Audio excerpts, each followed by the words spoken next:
IPS Anjana Krishna आणि DCM Ajit Pawar यांच्यात संभाषण घडवून आणणारा बाबाराजे जगताप याचा एक व्हिडिओ समोर आलाय।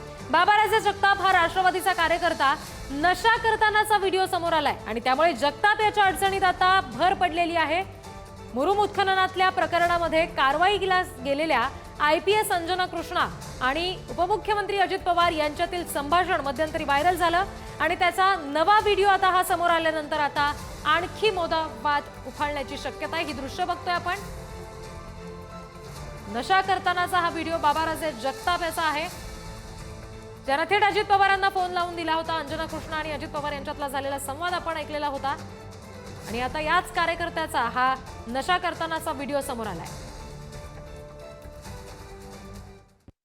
ज्या कार्यकर्त्यांसाठी अजित पवारांनी अंजना कृष्णा यांना धमकवलं ती दोन व्यक्ती कोण आहेत? तर एक अण्णा ढाणे म्हणून आहेत, जे स्वतःला वाल्मिक अण्णा म्हणवतात, आणि दुसरे आहेत बाबाराजे जगताप, हे स्वतःला विष्णू चाटे समजतात आणि या गोष्टीचा त्यांना गर्व आहे। सगळे अवैध धंदे गुंडगिरी करणारे लोक हीच या सगळ्या राजकारण्यांना हवी असतात आणि आज ते थेट सरळ सरळ दिसले की अजित पवारांनी त्यांना पूर्ण समर्थन दिलं। एवढंच नाही तर त्या IPS अधिकाऱ्यांना धमकवलं। यासाठी ना आपण सगळ्यांनी एकत्र येऊन कारवाई करणं गरजेचं आहे आणि ती मी तर नक्कीच करणार आहे, आपणही करावी अशी माझी विनंती आहे।